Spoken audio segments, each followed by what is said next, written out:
Yes, sir. Yes, sir. Good evening, ladies and gentlemen. We are the Aboriginal Outlaws. I'm Sugar Bear. I'm Johnny B. I'd love to welcome back.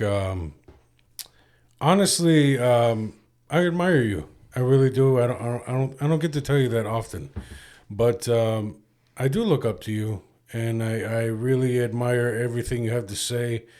When I listen to you speak, I really pay attention, and when I watch what you do, whether it's when you come up with your ideas, or even when you were teaching, or how you're running your business now, I'm constantly just watching, and I admire it, and I am in awe, and the lovely welcome back, the lovely Kahontineh Swamp, and I don't think I get to compliment you enough, but I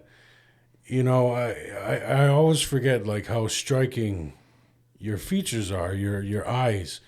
Every time I see you, your eyes always catch me, and your eyebrows are so sharp. They remind me of like Eartha Kitt. Like who? Eartha Kitt. I don't know what you're talking. She was the original Catwoman. Yeah. Oh yeah. Just like the 50s, 60s, like pinup look that women were going through. So I'm an old bag now. I'm saying like You're old bitch. No, I'm saying from the 60s. no. What I'm saying is that if I photographed you in black and white, Oh. people would be like, "Who's hot grandma?" And it's be like, "No, this is someone from today." And they'd be like, "Really? She exists?" So yeah, I really feel that you have the features that are traditional and just that's the kind of, you have the face that I think a man would have had in his wallet while he was out fighting the Vietnams, and he was just like, "I'm coming back to you, baby." So Well, thank you very much. so tell us about how Hot Mama's doing. Oh my God. So, I moved back from Ithaca this past May, and I had a big chunk of my savings, and life happened. So my septic system went, my fridge died, my brand new lawnmower broke, my car broke, and my stove. And I'm trying to make it as a caterer. And your dog got run over. And my dog died. I'm telling you. Poor Bia, rest in Grab peace. that guitar right there. Yeah. That's a blues But song yeah, right there. It was just like a horrible, I don't know. I had a hard time moving back here. I was going to try to do Hot Mama in Ithaca, and I was just looking forward to a lot of things and just trying to get through a lot of things. And then I come back, and it was just a big pile of shit. So anyways, I got through it, and I didn't give up. That's great. I didn't want to go back to work. I left the education system right after they found the bodies of our ancestors at the residential schools, and I thought to myself, the difference between us and them is that we are making our kids go to school, and I just kind of wanted to not do that anymore and not be a part of the education system in that way for our kids. So I left, and I kept thinking I need to do something that I want to do. My kids are growing, and they're ready to fly the coop, and it's time for me to get back to me. So my kids were also telling me to get a life. So I decided I'm gonna stick it out and see what I can do with Hot Mama. I'm in negotiations with IGA for my products. Wow. Yeah, so it's been a lot of things on the DL, and I have a lot of decisions to make. I have a lot of money and capital to try to go after so that could happen. But if it doesn't, it's okay. But yeah, as of yesterday at 3:00, my venue is done, and I did it all with recycled materials, mostly. Everything me and my kids built. Wow. Friends stopped by when they could. But like seriously, tables and chairs, I went to the restore in Cornwall, sanded it, painted it, refinished it. I don't know. Anyways, if you look on my Facebook, you'll see I did a walkthrough after my sisters got to see it because they got to hear me whining every day. I'm not done this fucking construction. I'm so sick of this shit. And at the same time being broke and trying to get through that. But, so that was a humbling experience, too, to be broke like that. that was different. Going from making 35, 37 bucks an hour to I'm not making it anymore, and my savings went. Yeah. But you can't give up. I got too far. You know, you get to a certain point, and you got to keep going. So now I'm gonna be opening up. Well, if anyone can handle that hard life lesson, I know it's you. And honestly, I feel like I've heard you tell that tale before. And it's almost like every time you've made a big decision in your life, it's almost like you always have these hurdles, and you always make it on the other side. You do. So do you kind of feel like, it's the same old lesson, same old story? Like you're just like, okay, yeah, of course. Why wouldn't I have to pay for all this shit so I can finally get to the end zone? It's been this way forever. Yeah. It's true. It's actually true. And you're right in that, because I got through a lot of my issues in the past couple of years because of that mindset of what's going to happen? What's going to go wrong? I'm an optimist. Like, I'm still going to get what I want. I just don't know how long it's going to take until I get it. You know what I mean? I make the decision that I'm going to do what I'm going to do. That's when you start to realize, well, that's how the game is. When it's a big change or when it's a big goal, you have to go through uncomfortable things.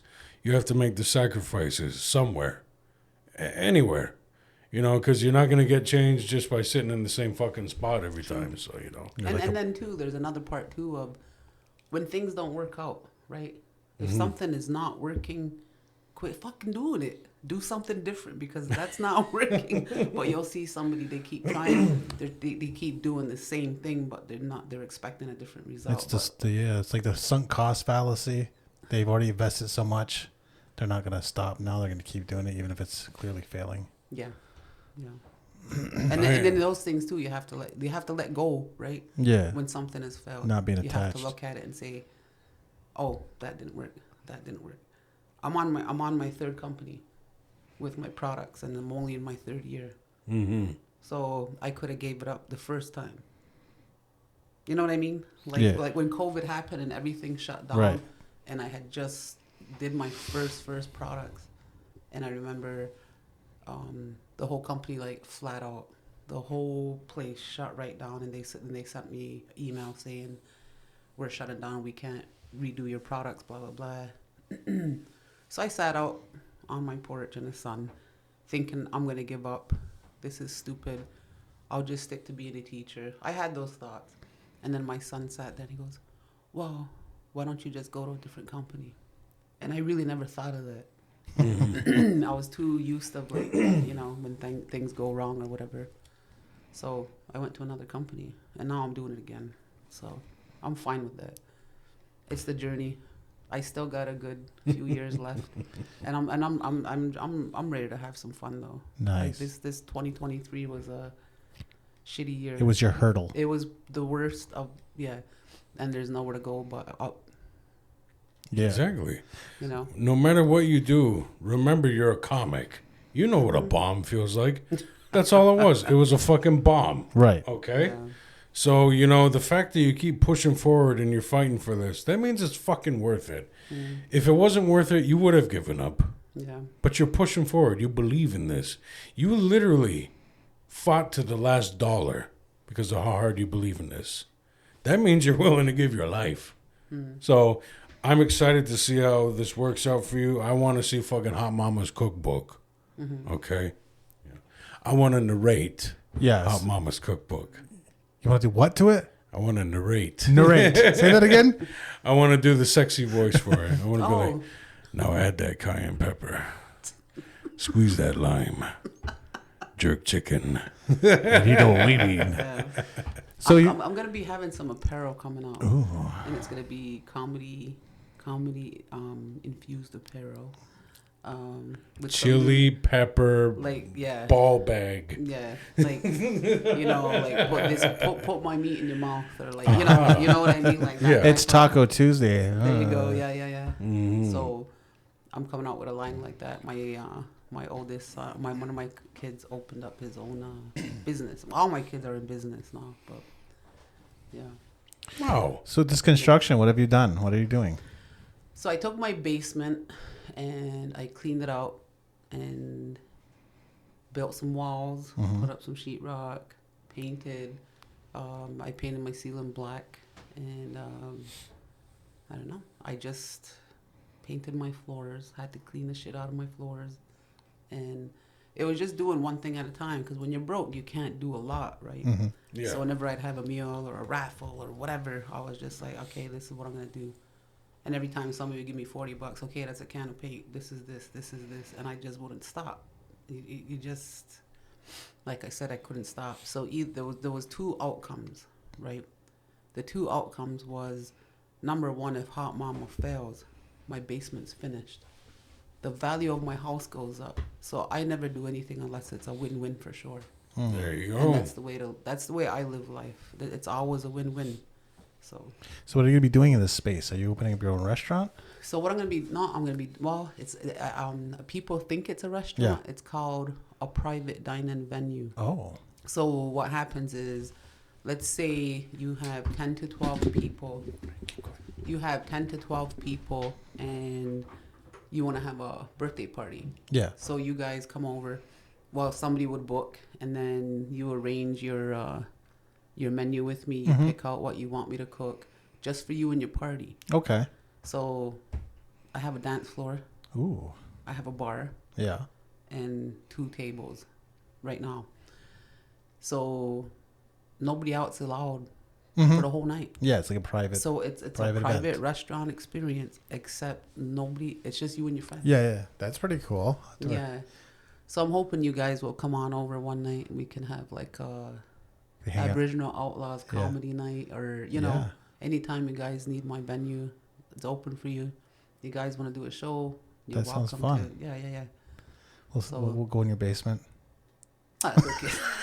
Shut up, Josh. You keep trying to get in my house. You let me in there before. Yeah, he's like, I like old ladies. Yeah. That's a cool idea. Yeah. So are you still what kind of foods are on the menu? Anything we want? So I have My apologies. everything. My menu is going to be a variety of. Of course, it's all spicy food because it's Hot Mama, not Mild Mama. So everything's spicy. I'll have Jamaican food, Haitian food, African food, Cajun Creole, Asian. Just it's international foods. And every time you come, like with your group, I make my own breads, all the different types of breads, soup and salad. You're gonna get like a 4-course meal, and you're gonna have fun because it's a private thing. So I'm really geared at people, especially frontline workers who, don't want to hang out at Brass and 37 and the casino and like all that type of stuff. I'm thinking about making Friday nights for sober people. There is no place for sober crowds to go. What runs through my mind is we've had I sit on a couple boards. I sit on a couple, and we've had, our venues are sort of limited around here where we can go for parties or, work meetings and that sort of thing. And it sounds like a great idea for particularly like even those Christmas dinners and those holiday dinners and the staff type dinners. That sounds like a great idea. Yeah. Especially, with the soberness and as long as they can handle the spice. If they can't, well, pussies. Yeah. But yeah, I mean, for the sober night, I was looking up some adaptogen drinks. I don't know if you ever heard of them. I've heard the word. It's just bunch of, it's like a tea in a bottle. Yeah. And they have different effects if you want to go up or down. But it's not alcohol and it's not drugs. Right. It's just using food as a way to feel good. So I was gonna add that to my drink menu eventually. Right now, I'm still at the bottom. Here's your water. Yeah, your water, fresh your from the hose. I did find a nice non-alcoholic version of my favorite beer. When I was a drinker, I was a big Guinness Extra Stout guy, and I did find they make 0% alcohol Guinness now. Oh. And I like it. It's really good, but it's expensive as fuck. Yeah. It's like $30 for a 4-pack. I'm not kidding. And it's not sold around here. You got to go to like a Wegmans, you got to go further, like, Western New York to find that shit. What do you think about that though? That's if there's 4 and it's $30, you're paying like $7 $7.50 each. Well, that's the thing. That's a latte. That's a latte. I at get like Starbucks. 2 4-packs, and it lasts me for a long time. Yeah. Like I got some when I was down in Rochester for Thanksgiving, and I just had my last beer, I think about a week and a half ago. It's really good. I like it. So it's not something I like to do regularly, but I still like the occasional taste of beer.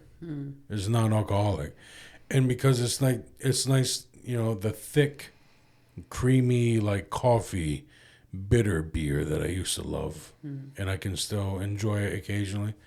Yeah, so I found that nice little loophole, and it's great. Yeah, I'm not going to the bars and being like, you know, get me a Budweiser Zero or nothing, you know, because, you know, it's just me hanging out at home. You know, I like it. Good stuff. I drink alone. Well, that used to be me. I used to be Mr. Growler. I used to get these big fat bottles, and I used to get them filled up over at Smoker's Warehouse. Yeah, and I was Mr. Growler for a long time, and yeah, my drinking was bad. Oh. You know, it even bordered on unattractive, if you will. He's like, I was sloppy. Occasionally, no, worse. I thought I was so charming. You're like, oh, fucking A, here's Will again. You're just like, where do you get your confidence? Like, bitch, I am the coolest motherfucker right now.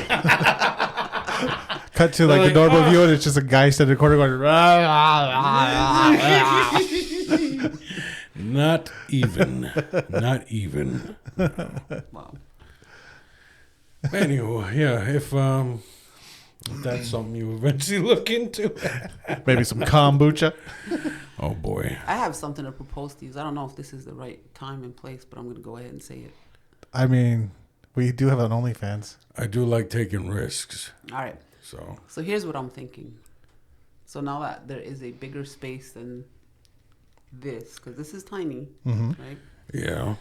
So I've been watching you guys as you're venturing out into other communities and going to the city, and you're actually doing your comedy. To me, that's a big thing. You know, it's a big step. I don't know. I'm watching you guys from the outside, and I would love to go to your shows. I wasn't able to go to your show last week, but like every time it would pop up. But I'm in Ithaca watching you guys, and anyway. So I was sitting there with a couple of people, and you know, there's been times when you guys have asked me, okay, will you come out and do comedy? And a lot of times I felt like I was tied by my job. Like, they might fire me. But now I have hot mamas. So if I get fired, I still got something to fall back on, right? There you go. So I just decided this year, going into 2024, that I'm going to do whatever I want. And if people don't like it, they can kiss my ass. Fucking right. You know, like I'm just at an age. I'm just at a point in my life. Like I am who I am. I always was who I am, and I'm not gonna really change. I'm too old for that. Like, wow, in a big way. But so here's what I was thinking: was inviting all the local res celebrities to start a players club. Oh yeah. And we all help each other get to the top on TikTok and YouTube, and we come up with little skits because now there is a space in my basement. I love that. Oh, sure. Get I a love mattress.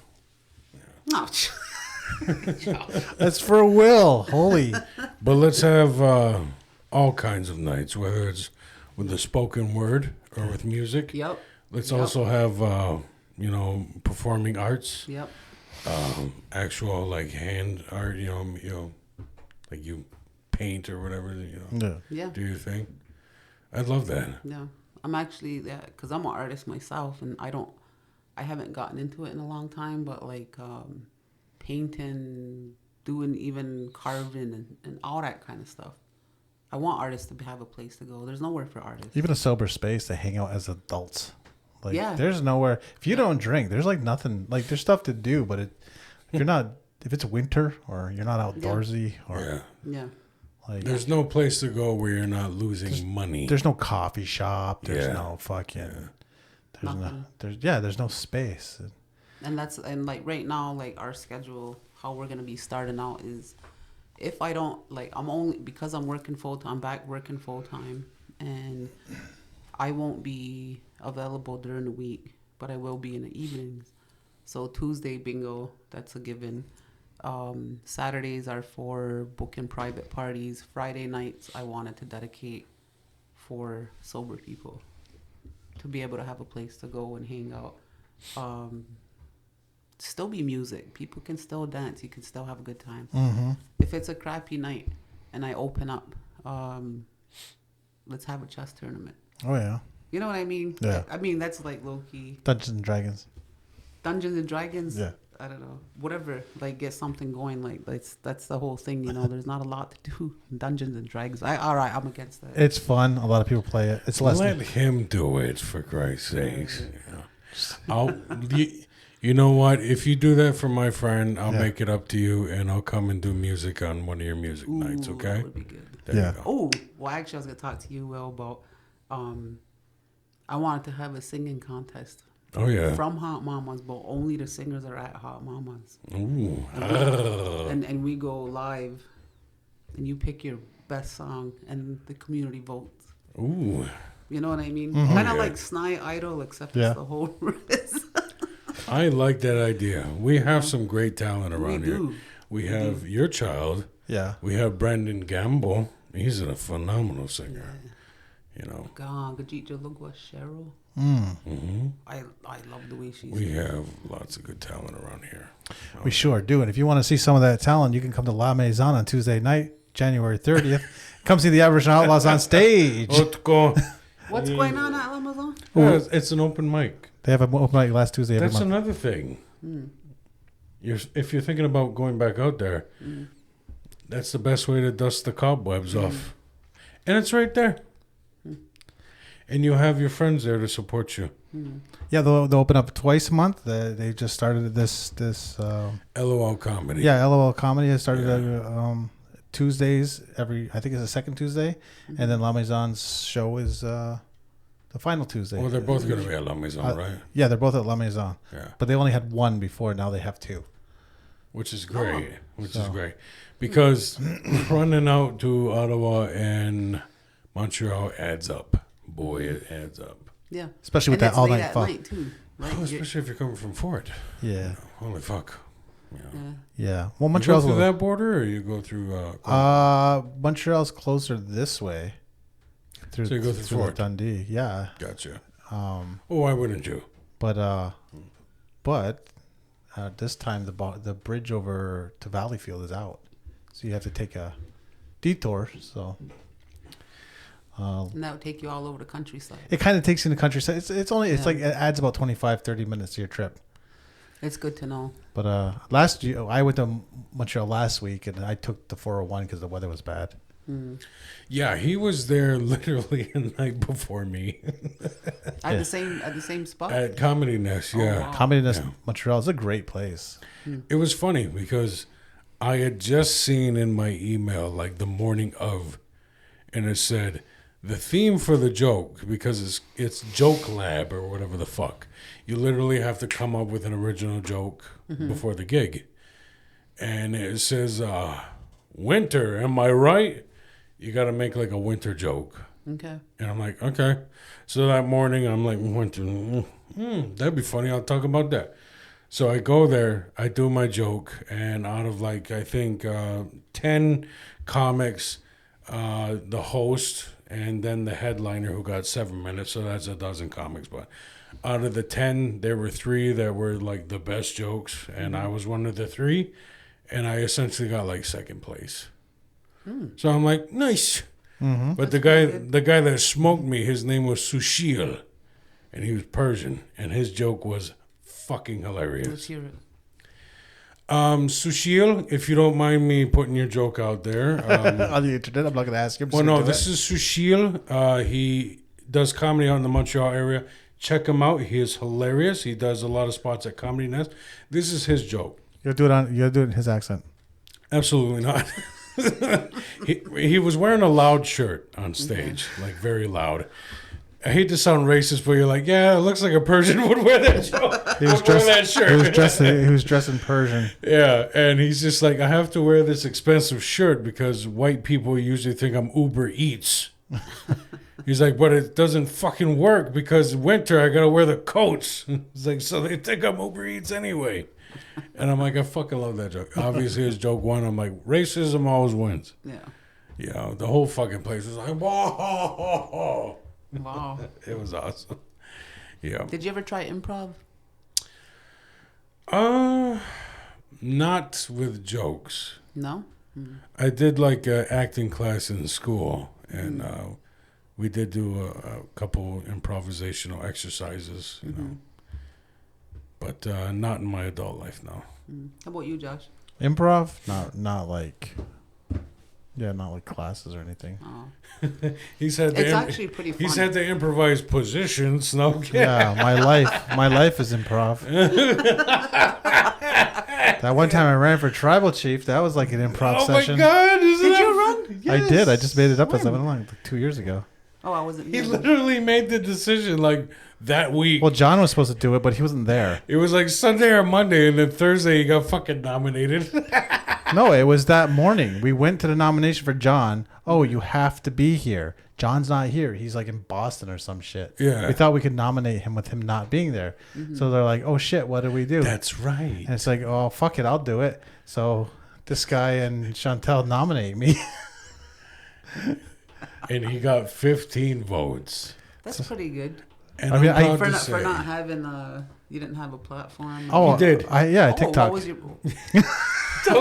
My platform was TikTok. Oh, my platform? Make Akwesasne Indian again. Ooh. I said that out What a loud. racist. I know. Here we go. Yeah. Well, I just got tired of them slapping Mohawk names on stuff and just copying white people poorly and calling it a day. Yeah. Kind of said that out loud. Wow. I have a habit of saying things out loud. So It's no, always there the was no half-breeds. signs in anybody. No kidding. No, Hey, It's always the half-breeds that go the hardest. yeah. Well, Get these whites off the... we're- Oh, shit, Dad. No, yeah. Well, we have to try I'm harder. fucking with you, Josh. Well, we have to try harder. You are the one that's going by Akwesasne. And Yeah, it's my clan, dummy. you had to tell me what that meant. I'm like, It's your clan too, dummy. I know. That's why we can't. That's nice. That's why We we are can't all snipe fuck. clans. Yeah. All three of us are John? snipe clan. Yep. Yeah. oh wow. Bunch Now of we're there. outlaws. Now we're the snipe outlaws. Yeah. We're a bunch of snipers. Yeah. Yeah. That would be a good name. Yeah. No, it wouldn't. Stop it. No, I actually like the outlaws. If we were It sounds Persian, cool. if we were Persian, it'd be a good name. Oof. If we were Israeli, it'd be a good name. Oof. All right. wow. Stop it. Now. Come on, This they're is just not Comedy Nest. Oh my God. I'm seeing that the further away you're go- the further away you're getting from home, like the more that joke is offending. no, it's offensive to me. Sniping children. Oh, it's gone. No, in Cornwall they were like, "Woo, yeah, he's going dark." In Montreal they're like, Well, Ottawa laughed. They're too politically correct. Yeah. You know what would drive you nuts? Huh. Ithaca. Oh, I bet it would. Ithaca. The wokest town in the world. No, I went to Berkeley before. That was probably woker. I don't know. I just felt so uncomfortable. Yeah. There was You a feel lot like of get very, out. no, like very nice people. There was no racism. There was no back talk. The people allowed you to go before them. You didn't on like the that? road. I wasn't used to it. I'm from here. Right. You people are too So nice. I'm It's sitting creeping there, me out. Everybody's super polite and all this, all that. Every little thing you had to be politically correct, and I could not acclimate myself.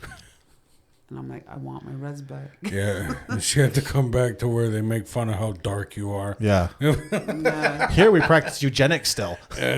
so,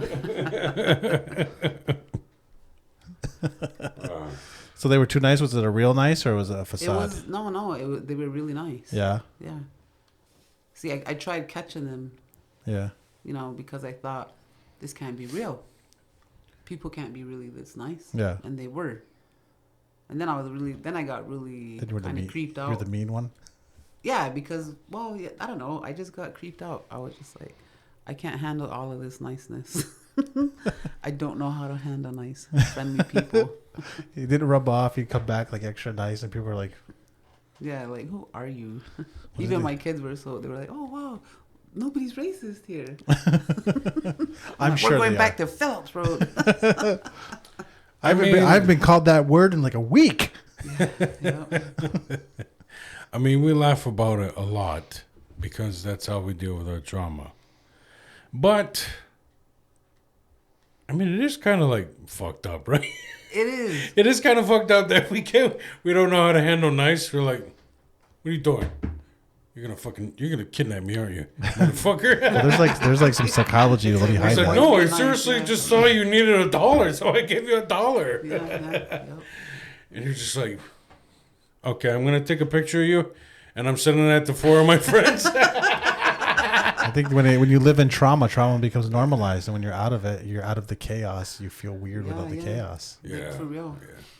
And I think that was the biggest thing. I mean, and that's what we laugh about. In all honesty, the funniest things in life were the saddest things. Mm-hmm. Absolutely. Someday you're gonna make a joke about every single shitty thing that ever happened. Oh, that's my whole set. Yeah, it's just kind of like that's who we are. Yep, that's how we deal, man. That's like the comedy thing. We're like alchemists. We take tragedy and we turn it into treasure. Mm-hmm. I mean, maybe it is kind of a facade, and we're just like, we can see it, and we're just like, that shit is fake. Like it's That's akin, how I felt. like Yeah. to us, it's akin to like the old man who's got his arm around the African kid. He's like, for 35 cents a day, you can help little NukNuk here, you know. And it's just like, yeah. So we're just I like, thought NukNuk was from Schnei. no, that's Buck. It's like, why the fuck do they have Fat Albert names? What the fuck? I thought you were a Jishnai. No, but for real, like, you know, it's just kind of like, oh, I see. They're just trying to get into heaven. All right, cool. I got you. You know, so maybe we can just see the man behind the curtain. You know what I'm saying here? So, yeah. Yeah, it's just all a game. If you piss them off, they'll fucking get you. Oh, yeah. They'll have like some kind of legal stuff. Their HOA will go after you. Yeah, They'll man. bury your finances. They'll cancel you forever. Maybe it really is like Get Out. You know, They'll eat your soul. they gotta seem nice at the beginning. They're just like, man, I would have voted for Obama for a third term if I could have, but you know, Yeah. it's like right on. Yeah, I get it. But at night they meet in the basement with like candles and robes, and they have a little Palestinian kid just like trussed up, and they're What the draining fuck his is blood for dude? Yeah, what's up, Josh? Why do you keep bringing up this stuff that is clearly gonna get us flagged? Well, there's a strike going on. Oh, Trying to stop the whole, murdering tons of people thing. that is okay. Kind of sucks. I mean, like, I get it, but like, I mean, if I had an army, I would use it on like Ottawa too, but it's still What's not wrong with nice. Ottawa? The colonizers. Gotcha. Yeah. So Well, they're the ones that give us the most gigs. that is true. Not Ottawa. If anything, let's go after the Spaniards. Where's the closest Spaniard? It's far. Spain? I don't Let's know. fucking go. It's far. It's like if it wasn't for you, we wouldn't be dealing with the French, you motherfucker. No, it was. Well, not to get out nerdy on you guys, but since you brought it up, All right. Bring it up. So Bring it up. I have a couple of bones to pick with a lot of people.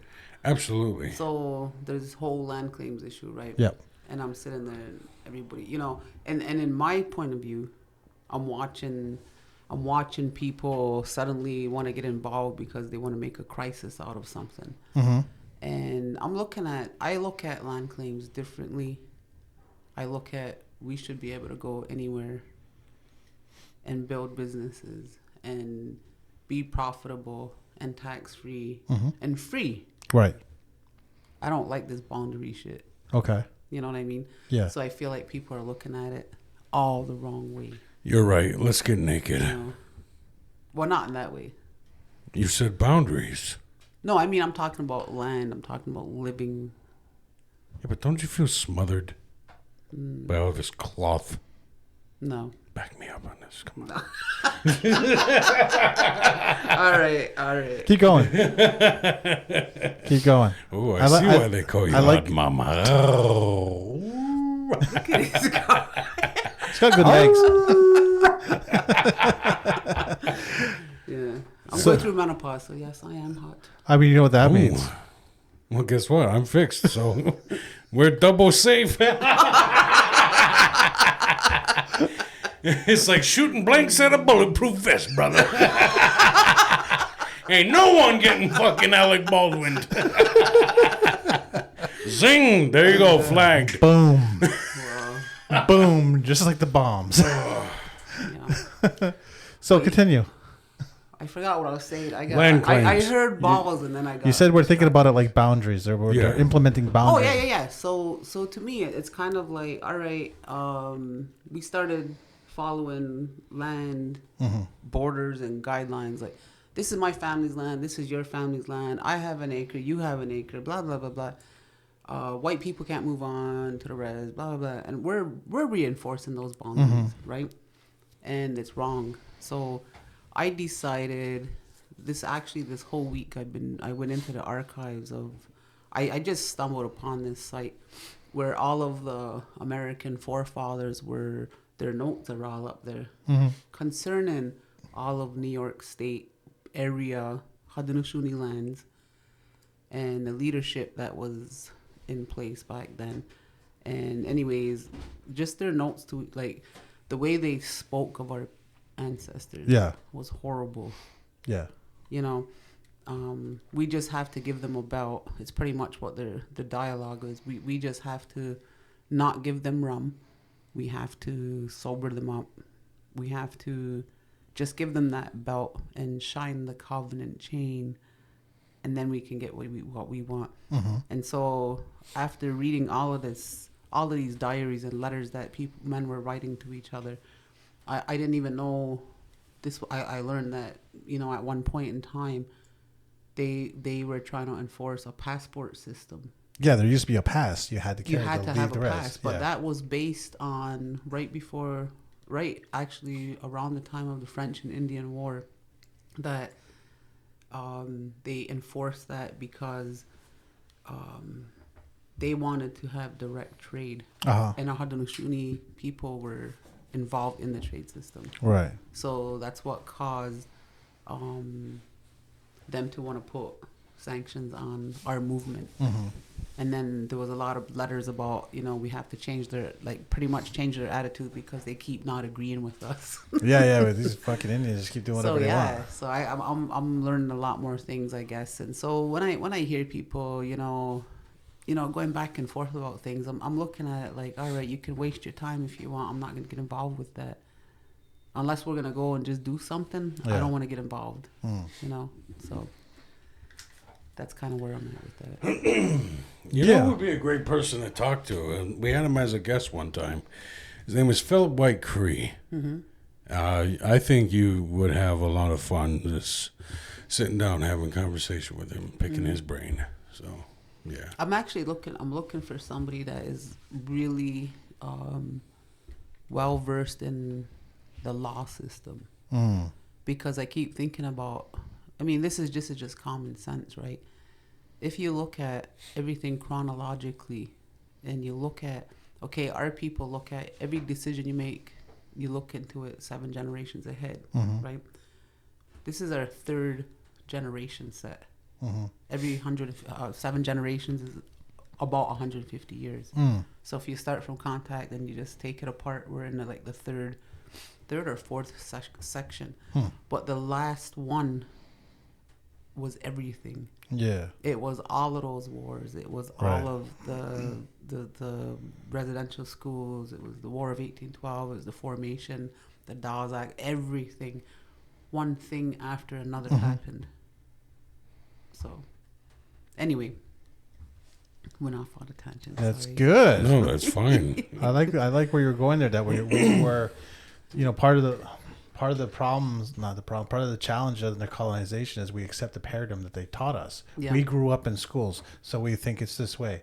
Yeah. We grew up with Christianity, whether or not directly. Even Longhouse people grew up with Christianity. Mm-hmm. Like even traditional people grew up with it around them, so it still kind of gets in your head. We grew up with male-female dynamics in the, white people way, where men are like this and women are like this, and even though it's not our traditions, we still do it.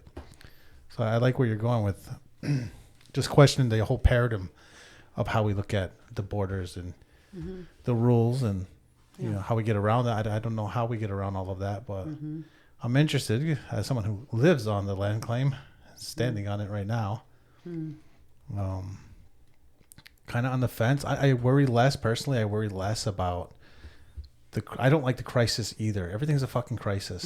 And I feel like people make things a crisis so they can rush or just because they're feeling in the moment is new to them. It's less new to us. It's new to them. Yeah. So it becomes very visceral in the moment. Yeah. But that's also a trauma response. Yes. It's almost like people are addicted to trauma and can't deal with anything unless it's in a traumatic way. Yeah.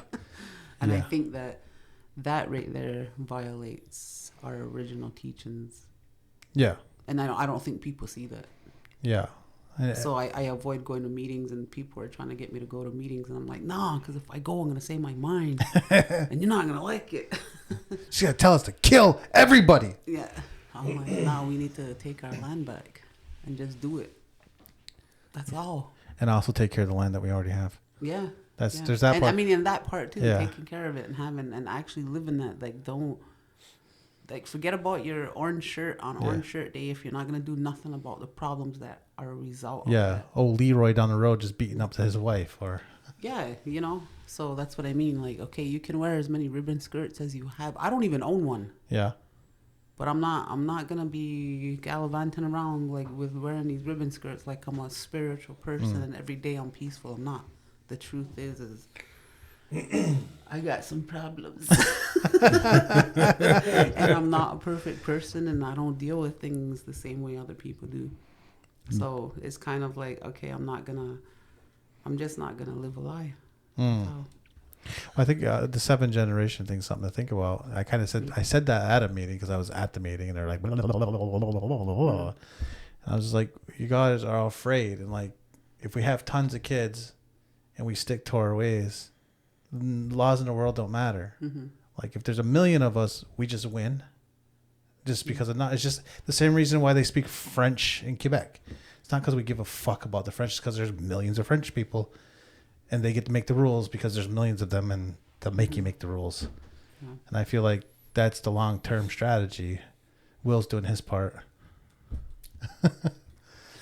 What I could. He's made the kids. We just got to program their brains. Yeah, pull them back in. So it goes back to the school you were talking about a minute ago. So I just got to start pointing at white people like, quit kawucha.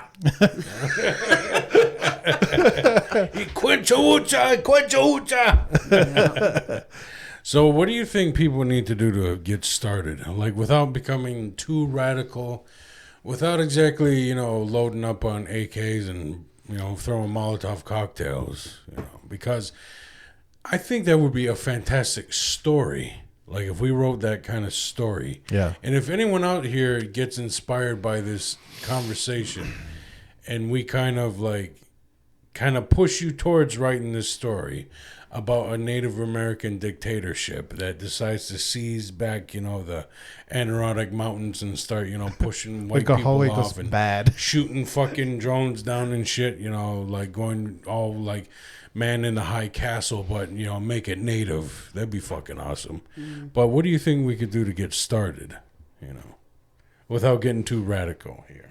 I mean, there's nothing radical. I mean, you have to make a decision, I think, about what our land is. It's not that we're owning land, it's that we got to take care of it, right? But at the same time, we're living as assimilated people, and people don't realize that. I mean, I hear people, oh, well, there's a Handsome Lake Longhouse, and we're gonna let go out only, and we're sovereign, but no, you still have license, and you have plates on your car, you're participating in that system. So You still sell alcohol exactly at your stores. You know what I mean? So Yeah. that there's all these things that people overlook. It depends on your position. It depends on your outlook. So the common thing is that this land isn't for us. It's for our children and grandchildren, the 7 generations. It's not for us. But people are fighting as if it's for right here, right now. So we have to get out of that mindset of it's a right here, right now kind of thing, because it's always been a problem and an issue. And why was America so awesome to be colonized in the first place?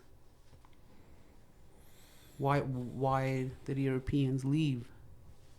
Because they had their own oppressive system and no resources. They had to venture out.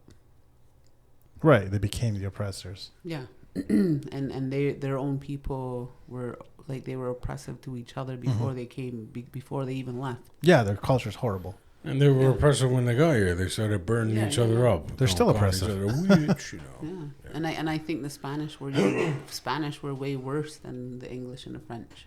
The English and the French, were a little less. I don't know. I think the Brits have the biggest body count. Absolutely. Yeah. I mean, I don't know. They have North America. I'm talking like in Yeah. torture and barbaric practices. Well, they were methodical about their annihilation. Yeah, the Brits pretty much did in India. They did in us. They did in all this Middle East shit was started by the British. Like they created that. Yeah. Yeah. Fucking British. Let's invade Britain. I think America should. Well, that's why I have mad respect for the Vikings, because they showed up, they took their ass whooping, and they were like, okay, that was a fair fight. Goodbye. And that was it. They fucked off back to Norway. And it was like, thank you. All right, cool. I like those guys. Hey, but wait a minute. The Brits were like tribal before they got conquered by the Vikings. Maybe it's the Viking blood that makes them such fucking wicked assholes. Actually, if you want to go like deep, like I'm talking like 1000 AD time, the biggest trader, like trading goods worldwide at that time, long before the Brits even tried to do it, was actually Africa.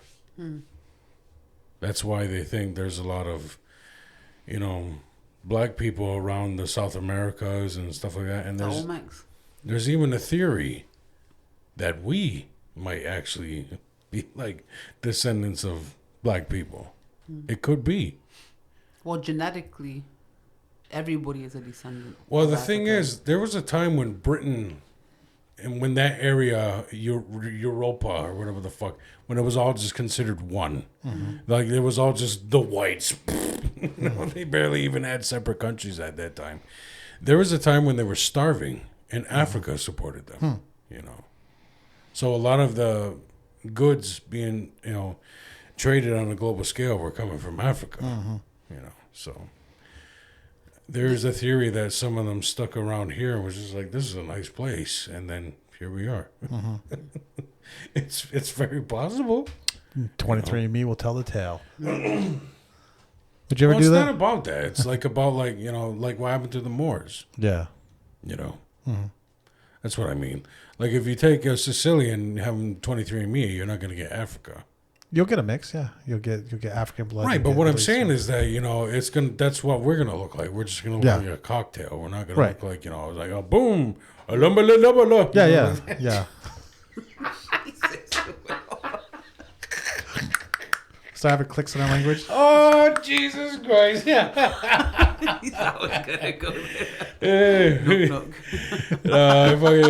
That's my salute to fucking Patrice O'Neill. He has this great joke about a Tulu. He says white people hear a name like an African name like a Tulu, and they're like, "Wow, that is a beautiful name." It probably means like what.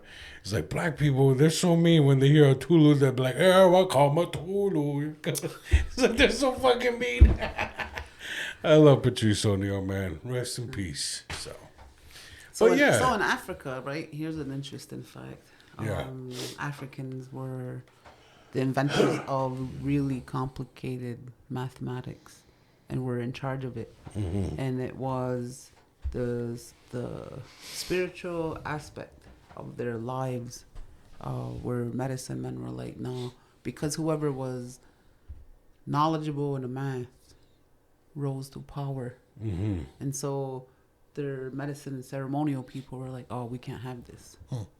So they moved it to the Middle East. So the Middle Easterns, they took it. And then that's the same thing that happened. And they started working on all these mathematical problems. And that ended with the Romans. Mm-hmm. Think about that for a second. And it stayed. So the development of numbers, the number systems, math.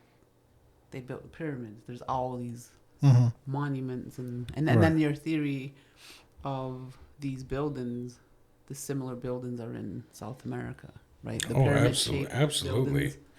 When the Spaniards got to South America and saw the Mayans, they were blown away. And the Mayans were like, wow, you guys fucking stink. No, I'm serious. Because they were right. The Mayans bathed almost daily. Yeah. They found a certain plant they called like the soapy bush or something like that actually would wash them. They had the irrigation system that took the shit water out of the city.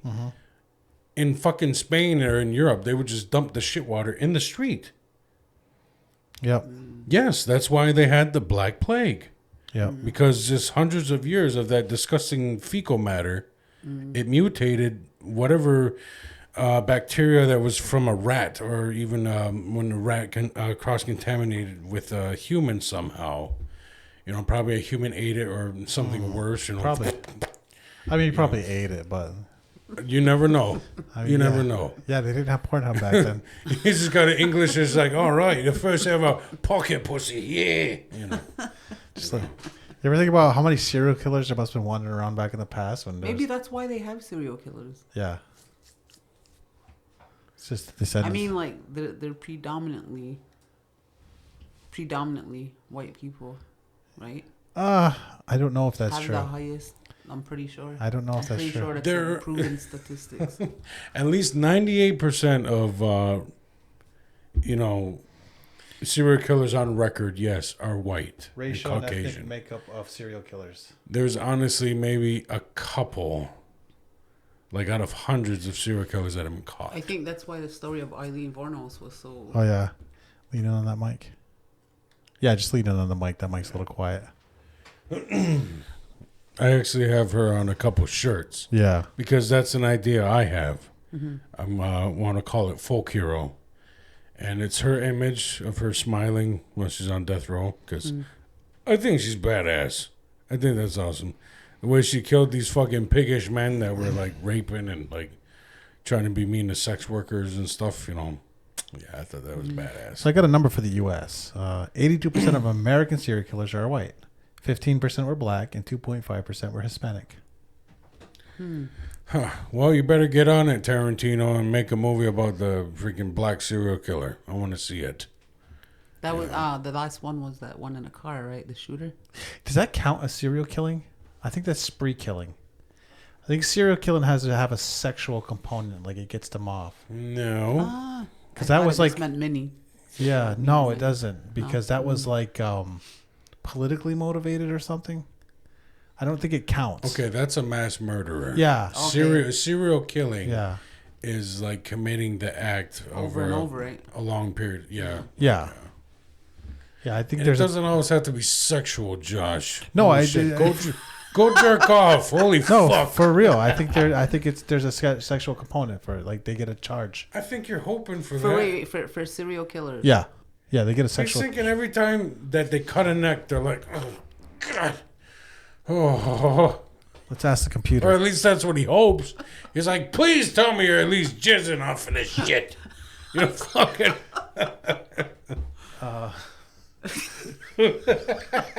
Or else, why would you say that, Josh? Because I heard it on a podcast. The Outlaws said it, so it's therefore true. I heard it on another podcast.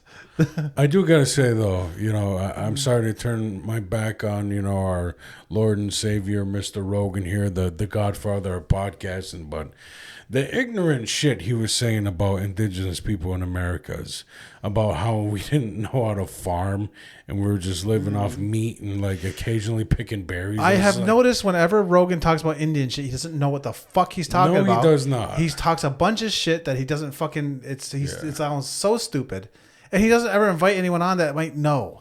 He did invite one lady on. That's it, just the one fucking time. But over the hundreds of times he's brought up American Indians.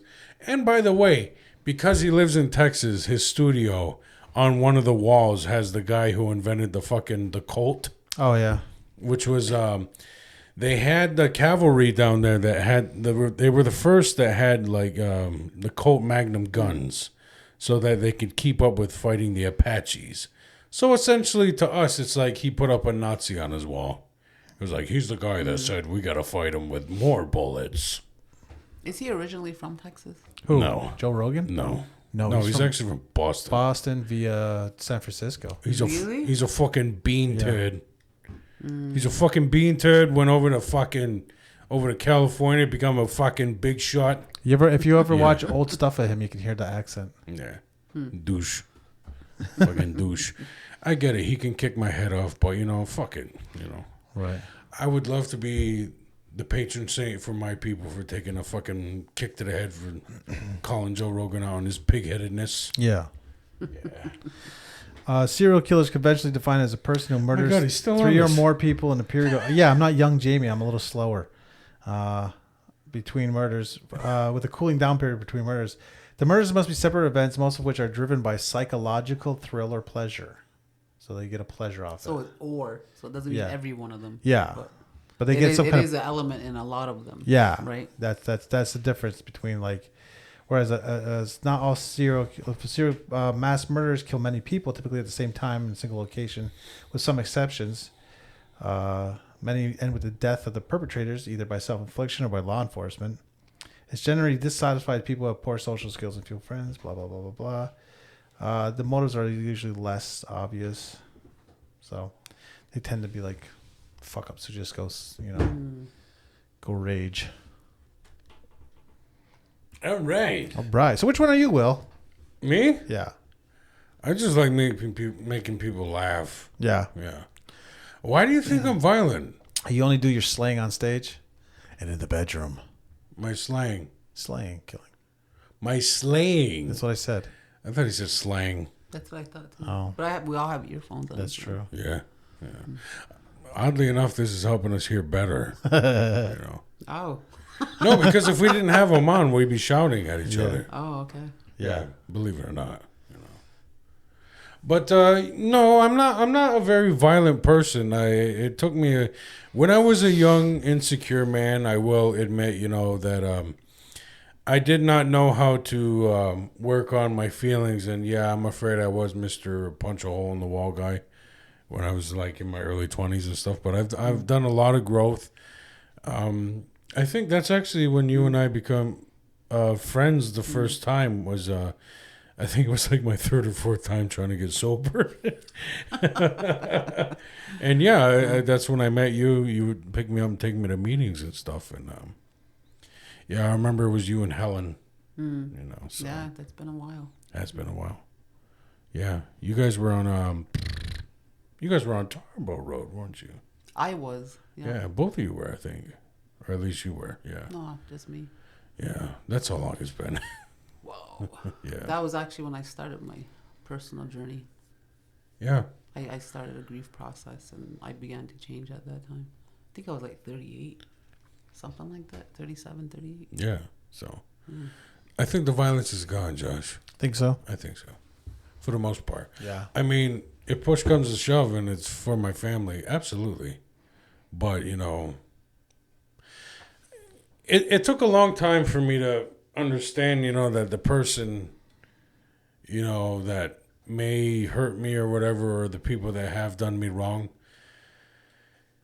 One of the people that did, hurt me real bad, that actually like helped break up my marriage years ago.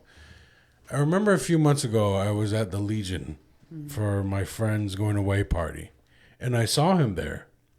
And young me would have wanted to go over and start shit, shove him, be like, yeah, motherfucker, I'm here, you're here, let's fucking, But I just saw him. And he was over there sitting on a stool, kind of sitting on a stool, drinking a beer around, like where his dad used to be when he was still alive. And I was just looking at him like, no, you know what? You're right where you deserve to be. I'm over here and I'm about to go to work. I have a job. I pay a mortgage. You're living with your mom. You're here having a beer. You're probably going to drive home drunk. I'm like, that's where you are, buddy. Yeah. And I was fine with that, That's where I am. It's very nice. That's really nice. That's really good. No. And I think like with all of this trauma stuff that our people go through, I can honestly say I'm really, really proud of myself for breaking one thing. If there's anything in my life that I broke away from that was a repeated pattern, was the lack of affection. Mm-hmm. So my son grew up, because at the time I only had one son. He knows he's loved. I tell him, I hug him, I give him all the affection in the world, because that was something that was missing from my life. And that's one part of that generational curse, of that generational practice that our people, you go through all these things, and then, it's kind of like, well, how do we change? Well, you got to change yourself first, and then you got to bring that to your kids. So I think that's one thing that I'm really happy about. Like, I watch my son, him and his father and I are both what you would call aggressive type A personality, both of us. And so either we're going to be a formidable team, or we're just going to be fighting each other badly, and here's my peaceful, loving son, and if you meet him and you know him, he's such a damn good person. He reminds me of my dad, like really soft and gentle, but if you mess with somebody he loves, then then that wild part comes out. But he's always gonna choose to be good first. And I think it's that breaking those cycles. So you're breaking a cycle. You know what I mean? Take pride in that, Dine. Take pride in saying that I created a kind person. How many people can say that? There's so many people in denial. Not my son, not my son. But you know in your heart, I made a good man. Yep. Wow. And now I got 3 of them. Yep. There you go. Any kid that comes in my house, that's the way it is. They all know. The people who walk in my house, they know. I treat them like they're my own kid, and that's how it's always gonna be. Try to sit there and do my dishes. Just to get to eat and leave. Kahontineh, thank you so much for being here today. I loved having you on. Can't wait to have you back, and I'm very excited to see what 2024 is in store for you. Let's get this going. Yes. This little idea of the performing arts Yep. down on Phillips Road. Let's get it done. We're going to go in the bushes and love shake it. the bush. Any parting thoughts there, Joshy Washi? Oh, I'm looking forward to eating Kahontineh's tacos. Oh, yeah. Oh. Dipping them in the sauce. Oh, I am a burrito man myself. And I've been avoiding wheat because it makes me sick. Those sandwiches you make with the jerk chicken and the bun. Oh my god, Good, huh? It's so fucking good. Yeah. God, Somebody's with that always coleslaw? hungry. I'm hungry right now. it's so fucking good. Yeah, but he talks about food every week. He's like, oh, when we do this and we do dip it in the au jus. Oh my god! Well, I like food, man. We all love food. We're Mohawk. Yeah, I like some good food. Well, thank you so much for tuning in. Find us on YouTube, Spotify, Instagram, Facebook. Keep an ear open for Sage Against the Machine. Oh yes, we will be doing a thing. And we're cooking up other stuff. hell yeah. We're cooking up some weird stuff. Literally cooking. I mean, we gotta work on that a little bit more with Ginger, but maybe we got a second guy too. Maybe we might do a whole fucking thing. Maybe we might need a space with a kitchen. I got space. Well, there you go. Fucking right, man. Thank No you so humping much. my table though. Will. No, It will promises. happen. I'm sorry. Will was dragging his nuts all over my dining It room will table. I happen. had to. Like when you guys came over, you were all over. I'm like, what the hell? I had to spray that shit. But anyway, yeah. Well, thank you for tuning in to the best voice in podcasting. I'm Sugar Bear. I'm Joshua. Our guest today was Hi, Mama. Hot Mama. Where can they find Hot Mama? Thank you. No, where can they find Hot Mama? Oh, where can they find? I Yeah. put it here. 115 Phillips Road. No, fucker, on your socials. Oh, You're giving out your fucking home address. Show up, I'm horny. he started talking about Call me. food. You're talking about balls. I'm really distracted. If you're big and muscular, call me. Thinking about eating balls now. He's like, I'm hungry for something. Oh my god! All right, so you can find me on Facebook, YouTube, TikTok, Instagram, and Snapchat. You want to put your phone number up too? No. For a good time, call. Holy shit. 155. Holy fuck. All right, thank you so much for tuning in. Onagi.